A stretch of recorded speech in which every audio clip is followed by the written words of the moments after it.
Hello दोस्तों, आज की इस वीडियो में हम लोग सीखने वाले हैं कंप्यूटर के जनरल इंट्रोडक्शन के बारे में। तो बच्चे लोग चलो शुरू करते हैं। सबसे पहले मैं आपको बताना चाहूँगा, कंप्यूटर को हिंदी में संगणक बोलते हैं दोस्तों। और कंप्यूटर की उत्पत्ति जो है ग्रीक भाषा के कंप्यूट शब्द से हुई है। इसका मतलब ये होता है कि गणना करना। कंप्यूट शब्द का मतलब क्या होता है?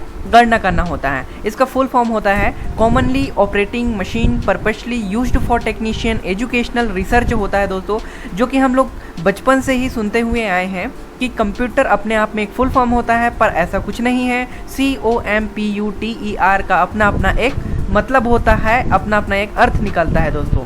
और कंप्यूटर को बनाने वाले हैं चार्ल्स बेबेज, जिसको फादर ऑफ कंप्यूटर भी बोला जाता है दोस्तों। आगे बढ़ते हैं।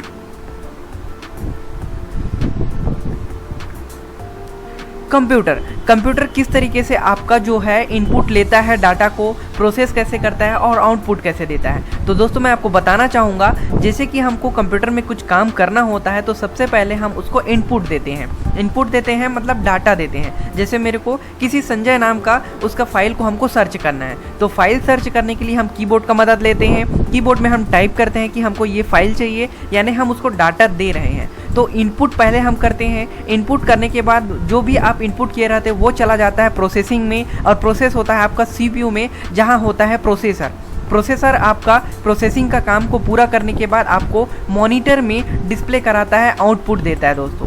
ठीक है, आउटपुट का मतलब होता है जो भी आपका बाहर दिखाता है, रिजल्ट दिखाता है, उसको आउटपुट बोला जाता है। और आउटपुट में हमारा जो डिवाइस होता है वो होता है मॉनिटर में ही आपको दिखाई देगा कि उसका फाइल कहाँ रखा हुआ है।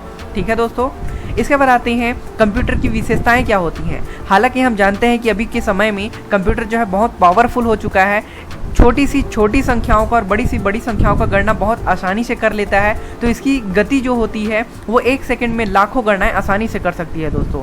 स्टोरेज कैपेसिटी की बात करें तो स्टोरेज कैपेसिटी जो होता है हार्ड डिस्क में, SSD में बहुत सारा इसका भंडारण क्षमता बहुत सारा होता है दोस्तों, जिसके माध्यम से आप अपने डाटा को सिक्योर इसमें रख सकते हैं।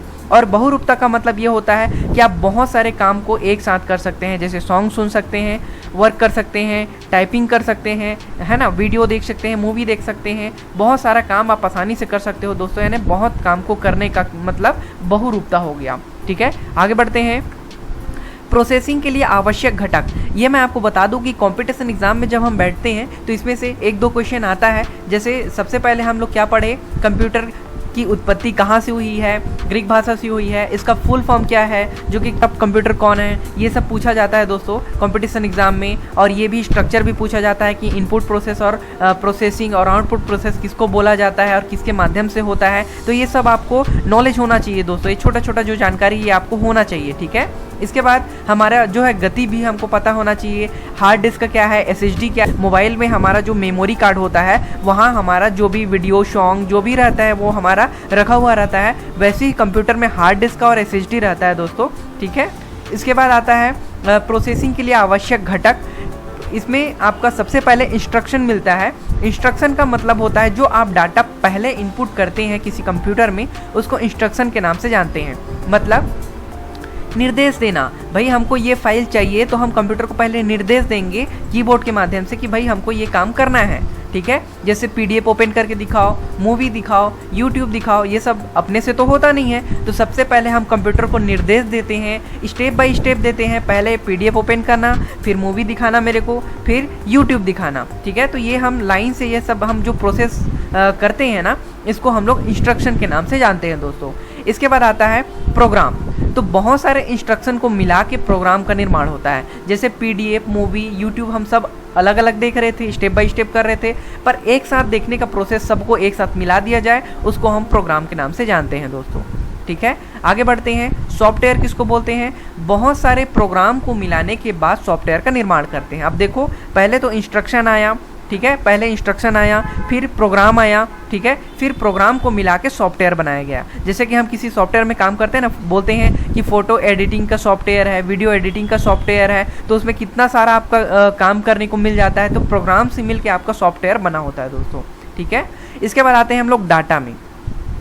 अव्यवस्थित, अपरिष्कृत आंकड़े और रॉ फैक्ट का समूह जिसका उपयोग प्रोसेस के लिए किया जाता है डाटा कहलाता है। डाटा का मतलब मैं आपको सिंपल सा बता दूं, जो हम कीबोर्ड में टाइप करते हैं ना, जो हम बताते हैं कि ये फाइल हमको चाहिए, या कुछ भी हम सर्च करते हैं या हम टाइपिंग करते हैं, तो हम उस टाइम कंप्यूटर को डाटा दे रहे होते हैं। ठीक है दोस्तों, तो हम किस तरीके से डाटा देते हैं, या तो नंबर से देते हैं, यानी न्यूमेरिक डाटा देते हैं, या अल्फ़ाबेटिक डाटा देते हैं, ABC से लेके Z तक का हम जो भी बटन प्रेस करते हैं तो वो डाटा दे देते हैं। अल्फ़ा न्यूमेरिक डाटा दे देते हैं। न्यूमेरिक डाटा मतलब आपका 0 से लेके 9 तक का और A से लेके Z तक का जो रहता है, वर्ड रहता है, उसको एक साथ मिलाने के बाद आपका अल्फ़ा न्यूमेरिक डाटा बनता है।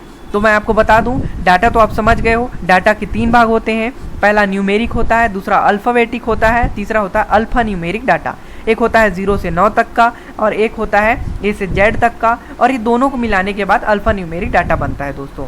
इसके बाद आते हैं हम इन्फॉर्मेशन में। अब क्वेश्चन आता है इन्फॉर्मेशन क्या होता है भाई, तो आपसे पूछा जाता है कंपटीशन एग्जाम में, व्यापम में पूछा जाता है, और बहुत सारे ऐसे कंपटीशन एग्जाम है जहां इसको पूछा जाता है दोस्तों।